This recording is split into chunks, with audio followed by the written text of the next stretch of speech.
नमस्कार, मैं हूं नारायण शर्मा और आप देख रहे हैं AINS न्यूज 24 चैनल। अब खबरें विस्तार से। छत्तीसगढ़ के मुख्यमंत्री भूपेश बघेल इन दिनों सभी विधानसभाओं में संकल्प शिविर के माध्यम से कार्यकर्ताओं में जोश भर रहे हैं। पश्चिम विधानसभा से शुरू हुआ ये संकल्प शिविर लगातार जारी है। शनिवार को ये धमतरी विधानसभा में आयोजित था। यहाँ मुख्यमंत्री ने कार्यकर्ताओं को जीत के मंत्र दिए और उन्हें शपथ भी दिलाई। मैं संकल्प लेता हूं कि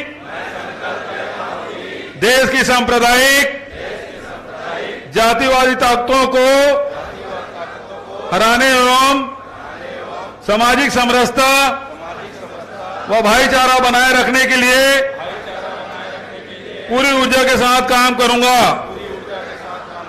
मैं नफरत के बाजार में मोहब्बत की दुकान खोलूंगा। मैं छत्तीसगढ़ महतारी के मान सम्मान, संस्कृति एवं परंपराओं की रक्षा करते हुए छत्तीसगढ़ के नवनिर्माण के लिए कांग्रेस की नीतियों के अनुरूप पार्टी का काम करूंगा। मैं संकल्प लेता हूं कि कांग्रेस की ओर से जिस व्यक्ति को भी उम्मीदवार बनाया जाएगा उसे ही विजयी बनाने के लिए निष्ठापूर्वक काम करूंगा। इस मौके पर मुख्यमंत्री ने शिविर को संबोधित करते हुए राज्य सरकार की योजनाओं की जानकारी साझा की और उसे जन जन तक पहुंचाने की अपील की। आम आदमी पार्टी ने छत्तीसगढ़ में अपना चुनावी बिगुल फूंक दिया है।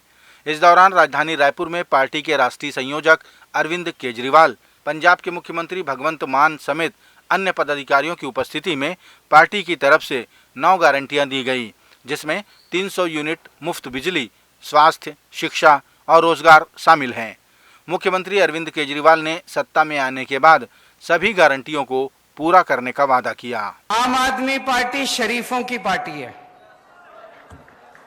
दूसरी पार्टियों में आप देखते हो कितनी गुंडागर्दी होती है। जो बातें हम करते हैं, मुझे नहीं लगता आज तक भारत की राजनीति में किसी ने इस किस्म की बातें की होंगी। जब भी पार्टियां चुनाव होता था आके वोट मांगती थी, कोई धर्म के नाम पे वोट मांगता है, कोई जाति के नाम पे वोट मांगता है। मैंने आज तक भारत को आजाद हुए अब 76 साल हो गए, 76 साल में एक भी दूसरी पार्टी को मैंने ऐसी पार्टी को नहीं देखा जो आपके आके कहे कि आपके स्कूल बनवा दूंगा इसलिए वोट दे दो, आपके लिए अस्पताल बनवा दूंगा इसलिए वोट दे दो। एक भी पार्टी आज तक नहीं आई। अकेली पार्टी है जो मुद्दों की बात करती है। हम नेता नहीं हैं। मैं पहले इनकम टैक्स में कमिश्नर की नौकरी करता था। भगवंत मान बहुत बड़े कॉमेडियन थे, खूब पैसा कमाते थे। मैं इनकम टैक्स में कमिश्नर की नौकरी करता था, चाहता तो जितने मर्जी पैसे कमा सकता था। तो पैसा कमाने तो नहीं आए राजनीति के अंदर। अन्ना आंदोलन हुआ, उसके बाद एक पार्टी बनी। किसी को दूर दूर तक उम्मीद नहीं थी कि एक नई पार्टी इतनी जल्दी उसकी सरकार बन जाएगी, लेकिन जनता का प्यार था, जनता का भरोसा था। हमने तो कुछ किया नहीं था। लोगों को लगा यार ये लड़के बड़े शरीफ हैं, देशभक्त हैं, जिद्दी तो हैं। लोग कहते हैं केजरीवाल जिद्दी बहुत है, जिद्दी तो हैं, काम करने की जिद है, देश को ऊपर ले जाने की जिद है। जैसे ही हमारी पार्टी बनी, पहली बार दिल्ली में सरकार बनी, सबने कहा अरे ये वन टाइम वंडर है, एक बार ही बन गई है, इनकी अब दोबारा नहीं होने वाली। भाई साहब, दिल्ली में 3 बार लोगों ने हमारी सरकार बनाई है, 3 बार, और वो भी कोई छोटा मोटा बहुमत नहीं। 70 में से 67 सीट बीजेपी को, 3 सीट कांग्रेस को, 0 सीट। दूसरी बार 70 में से 62 सीट आम आदमी पार्टी को, कांग्रेस को 0, बीजेपी को 8। अभी पंजाब में 117 में से 92 सीट सारे रिकॉर्ड तोड़ दिए। कुछ अच्छा ही कर रहे होंगे हम लोग। शनिवार को छत्तीसगढ़ कांग्रेस मुख्यालय में केंद्रीय नेता केसी वेणुगोपाल, अजय माकन और प्रदेश प्रभारी कुमारी सैलजा समेत मुख्यमंत्री भूपेश बघेल के नेतृत्व में अहम बैठक हुई और टिकट वितरण को लेकर चर्चा की गई। बैठक के बाद जानकारी दी गई कि 2 सितंबर को राहुल गांधी के रायपुर प्रवास के बाद 6 सितंबर को संभवतः कांग्रेस पार्टी छत्तीसगढ़ में अपने उम्मीदवारों की पहली सूची जारी कर देगी। वर्तमान में दावेदारी करने वाले नेताओं से ब्लॉक स्तर पर आवेदन लिए जा रहे हैं। छत्तीसगढ़ भारतीय जनता पार्टी के प्रवक्ता व पूर्व कलेक्टर ओपी चौधरी ने मुख्यमंत्री के आपस में न लड़ने बल्कि भाजपा से लड़ने वाले बयान पर कहा कि मुख्यमंत्री ने स्वयं ये कह दिया है कि कांग्रेस पार्टी में अंतर्कलह और गुटबाजी है, जिसके कारण पूरे देश में कांग्रेस सिमटती जा रही है। ओपी चौधरी ने कहा कि इस गुटबाजी और खींचतान के प्रेरणा स्रोत मुख्यमंत्री ही हैं। उन्होंने 2.5 साल वाले मुद्दे और मंत्रियों से इस्तीफा लिए जाने के उदाहरण भी दिए।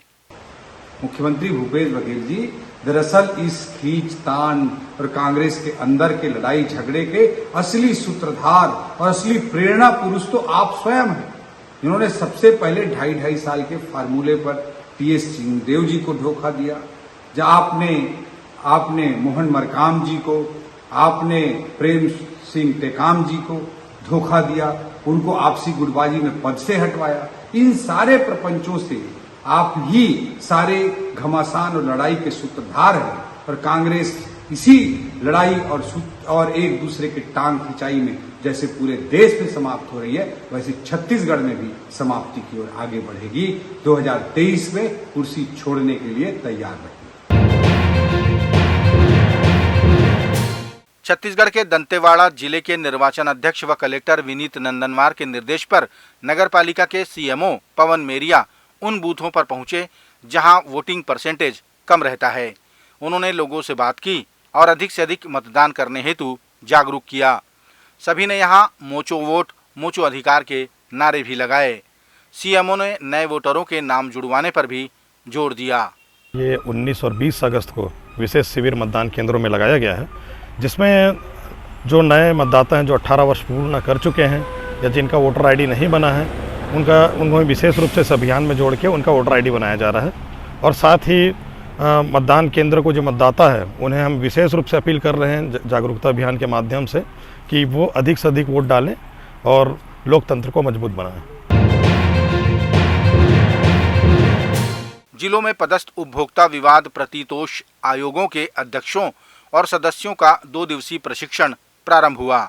छत्तीसगढ़ प्रशासन अकादमी निमोरा में चल रहे इस प्रशिक्षण का उद्देश्य कौशल बढ़ाना और गुणवत्ता में विकास करना है। प्रशिक्षण में यह भी बताया गया कि किसी भी प्रकरण पर निर्णय देने से पूर्व माननीय सुप्रीम कोर्ट और हाई कोर्ट के निर्णयों का अवलोकन व अध्ययन जरूर करना चाहिए। ने भी हमारे छत्तीसगढ़ के जिलों में जो उपभोक्ता फोरम कार्यरत हैं, वहाँ पे जो भी उनको फोरम पे क्योंकि अभी नई नियुक्ति हुई हैं, तो उन्हें अगर कोई काम करने में या कोई एडमिनिस्ट्रेटिव वर्क पे कोई डिफ़िकल्टीज़ हैं तो उसका सॉल्यूशन हो, उनके डाउट्स क्लियर हों और जल्दी से जल्दी कंज्यूमर्स को जो भी उनको लाभ मिलना है या उनके जो केसेस पेंडिंग है उनका डिस्पोजल हो, उनको कानून की सहायता दी जा सके। भारतीय जनता पार्टी द्वारा पूर्व मुख्यमंत्री डॉक्टर रमन सिंह के भांजे विक्रांत सिंह को प्रत्याशी बनाए जाने पर मुख्यमंत्री ने इसे परिवारवाद को बढ़ावा देने की बात कही थी, तो दूसरी ओर एक मंत्री द्वारा पाटन में बछड़े और सांड का मुकाबला होना बताया था। कांग्रेस के दोनों ही बयानों पर प्रतिक्रिया व्यक्त करते हुए भारतीय जनता पार्टी के प्रदेश अध्यक्ष अरुण साव ने कहा कि विक्रांत सिंह पार्टी के वर्षों पुराने कार्यकर्ता हैं। वहां के जिला व नगर पंचायत में वे विभिन्न पदों पर आसीन रहे, इसलिए पार्टी ने उन पर विश्वास व्यक्त किया। पाटन को लेकर उन्होंने कहा कि 2008 में विजय बघेल ने मुख्यमंत्री भूपेश बघेल को हराया था और इस बार भी यही होगा। देखिए, मैं तो ये कह सकता हूं कि विक्रांत सिंह हमारे वर्षों से काम करने वाले कार्यकर्ता हैं। नगर पंचायत के अध्यक्ष रहे, नगर पालिका के उपाध्यक्ष रहे, वर्तमान में जिला पंचायत के उपाध्यक्ष हैं। हमारे वो जमीनी कार्यकर्ता हैं, लंबे समय से काम कर रहे हैं और इसलिए पार्टी ने उन्हें अधिकृत रूप से प्रत्याशी बनाया है। जहां तक भूपेश बघेल जी की बयान की बात हो, कांग्रेस पार्टी स्वयं एक परिवार की पार्टी है। भूपेश बघेल जी अपने पार्टी की चिंता करें जो एक परिवार के इशारे पर, एक परिवार के लिए, एक परिवार के द्वारा संचालित होती है। उस मंत्री जी को पता होना चाहिए कि 2008 में उसी विजय बघेल जी ने भूपेश बघेल जी को पटकनी दी है। तो कौन क्या है और मंत्री जी को सोच लेना चाहिए। और इस बार भी 2008 का इतिहास दोहराएंगे और विजय बघेल जी कमल के निशान पर भूपेश बघेल जी को पटकनी देंगे। दंतेवाड़ा जिले में Arcelor Mittal Nippon steel India limited, Kirandul school शिक्षा विभाग और जेके नेत्र हॉस्पिटल के सहयोग से आस्था इंग्लिश मीडियम स्कूल में निःशुल्क नेत्र शिविर का आयोजन किया गया। इस दौरान 350 विद्यार्थियों का नेत्र परीक्षण किया गया।